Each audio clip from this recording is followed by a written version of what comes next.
Ms. Foo Mee Har.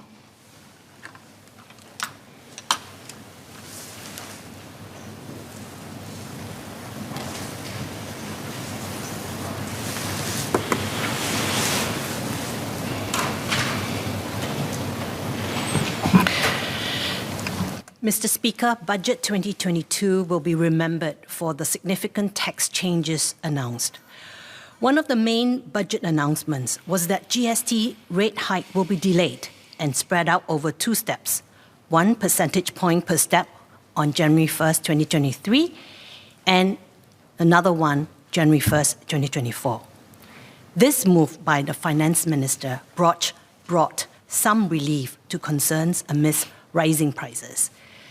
We all know it would have been more expedient for the government to effect the total increase in one go, and earlier than better.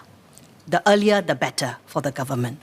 But we appreciate the sensitivity shown to delay it and do it in 2 separate steps. So this is appreciated. Sir, Budget 2022 takes decisive steps towards strengthening our social compact. It unveiled a slew of taxes that impacts the wealthy, ranging from personal income tax, property tax, as well as luxury car tax. These taxes are expected to raise 600 million of additional tax revenue per year when implemented.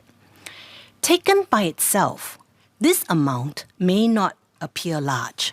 However, property-related taxes such as additional buyer stamp duty, ABSD, have in fact contributed significantly to our revenue base over the years. Let me share.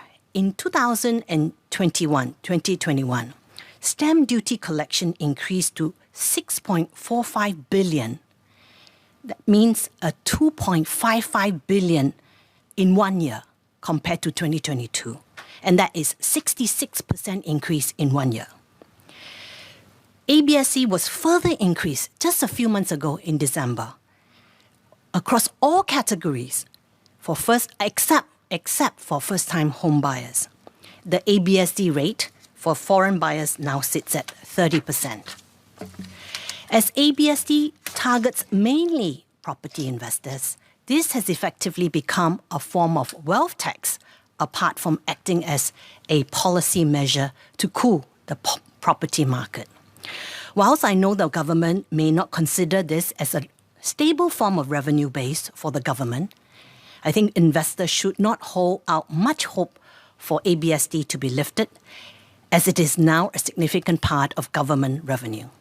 In fact, we should expect more to come on the property front, including the low-hanging fruit of injecting further progressivity to the basic buyer stamp duty from the current 4% for properties valued at 1 million and above, for higher tiers to apply for more luxury homes. Sir, our tax structures continue to be more progressive over the years. It was only recently in 2017 when the top-tier personal income tax bracket was increased to 22%. Yet this budget proposes to increase it again further to 24% from 2024. In Singapore, top 10% income earners who pay personal income tax already foot approximately 80% of total personal income tax collected. Sir, our unique system of taxes and transfers have been effective in addressing income inequality. We have seen a steady decline in our Gini coefficient from 0.45 in 2010 to 0.38 in 2020 after transfers and taxes. In this budget, the assurance package designed to cushion GST impact for middle and low-income households was boosted to 6.6 billion. Another 9.5 billion over 5 years is being set aside to support the progressive wage model and workfare income supplement scheme, benefiting 94% of full-time low-income workers. Sir, this is commendable and well-timed. Our system is designed such that for every dollar of tax paid, the bottom 20% of our residents receive about $4 of benefits back. The middle income residents get about $2, and the top 20% receive about 30 cents of benefits. I think we've all understood how it works. My colleague mentioned this earlier too. The principle of helping those with less, inherent in our system of taxes and transfers, has gone some way to moderate the vagaries of globalization and inequality.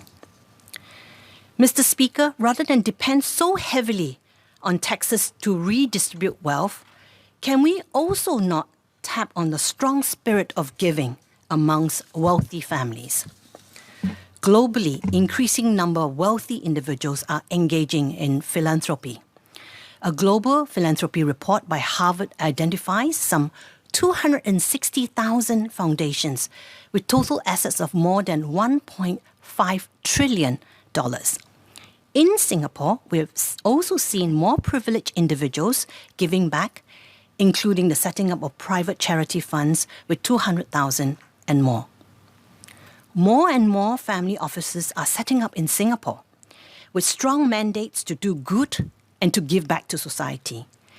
We should therefore enhance our philanthropic policy framework to accommodate new forms of giving and encourage the establishment of more foundations of greater sophistication.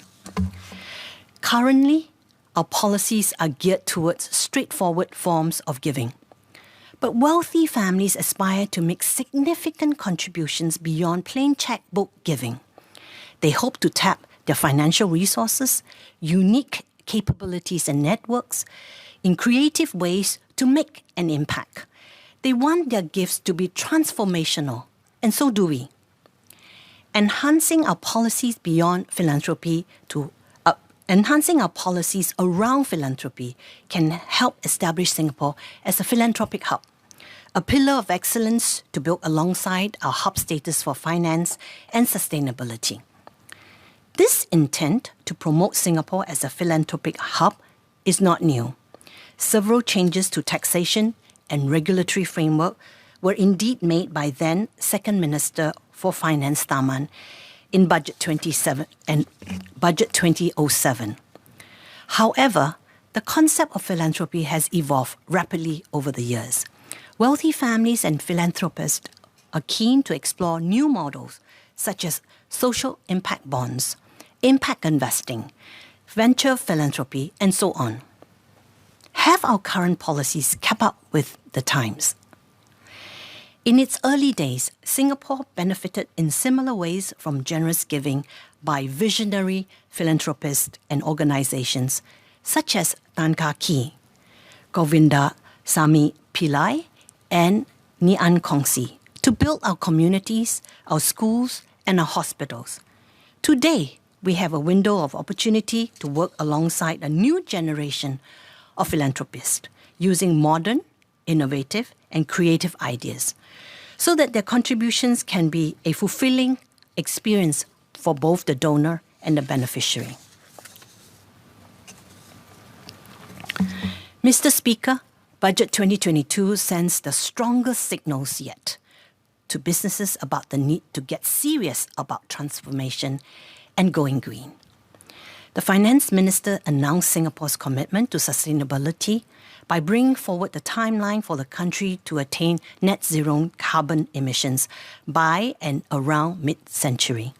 To achieve this, the carbon tax will be raised progressively to $50 to $80 per tonne of emissions by 2030. Higher, much higher than many had expected. The higher carbon taxes will accelerate our drive towards a greener economy. Sir, I support the Finance Minister's ambition to sharpen our competitive edge and capture growth opportunities in the green transition. We should aspire to be the leading location in Asia for expertise in carbon services and be the trusted regional marketplace for carbon credits. However, we need to carefully navigate this journey to go green, to avoid dislocating our industries or losing our attractiveness as an investment destination. We will need to take an ecosystem approach for the transition, laying clear frameworks, standards, roadmaps, and sector-based solutions to build green capabilities and collaborations. We will need to champion green financing and be the preferred issuer of green bonds to enable sustainable investments across sectors. We will need incentives to green our buildings and step up investments in sustainable development and renewable energy. Sir, the higher carbon tax will translate to elevated energy prices impacting businesses and households, and the increase will be significant. This is especially so for the manufacturing sector, with utilities making up to around 9 to 10% of their operating cost. So I urge the government to ensure transition measures will be in place to cushion the increase in electricity cost. Sir, in many of my interactions with businesses large and small, the most frequently cited concerns relate to manpower constraints, an issue that has been further exacerbated by COVID restrictions. The planned increases in qualifying salaries for employment pass and S-Pass holders, which will take effect from September, will hurt. With the tight labour market, employers shared that the $500 increase in Work Pass qualifying salaries will likely translate to just 4 salary increases for their foreign workforce, as there are few alternatives in the foreseeable future. So the use of salary thresholds is a blunt instrument that does not take into account specific skills requirements and gaps in the market. A point system which considers a range of non-salary factors will make the Work Pass system more transparent and economical. The higher Work Pass thresholds have triggered international firms to review the sustainability of their operations in Singapore. Many businesses worry about how they may weather the storm in the coming years. Increases in taxes, higher carbon and energy prices, as well as higher local and foreign manpower costs are the main challenges. Companies need urgent help to fast-track digitalization, reskilling of local workers, as well as job matching to aid the transformation. They are also screaming for the government to calibrate the timing of new policies to provide some breathing space for the transitions. Mr. Speaker, the outlook for rising costs is worrisome. After reaching a near-decade high of 2.4% in January, Singapore's core inflation is anticipated to possibly exceed 3% and above in the second quarter. More economists are predicting that given the externally driven inflation catalyst, they expect inflation will be sustained at high levels for up to 2 years. With the Russian-Ukraine crisis, crude oil prices have been soaring and hitting over $100 US today.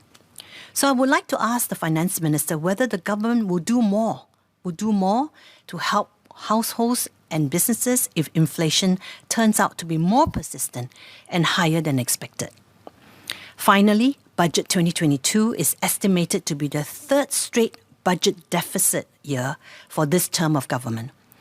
Whilst I do agree with the expansionary policy to ensure recovery will be sustained, so I support the budget, it is equally important that we do not lose sight of the fiscal prudence that has defined Singapore's approach to budgeting. The government commonly accumulates surpluses in the early years of its term to ensure that the constitutional requirement to achieve a balanced budget is achieved. So I would like to ask the Finance Minister, given the new emerging risks to our recovery and growth, especially given the Russia-Ukraine crisis, how will the government respond if we will not be able to achieve a balanced budget for this term of government? With that, sir, I support the budget.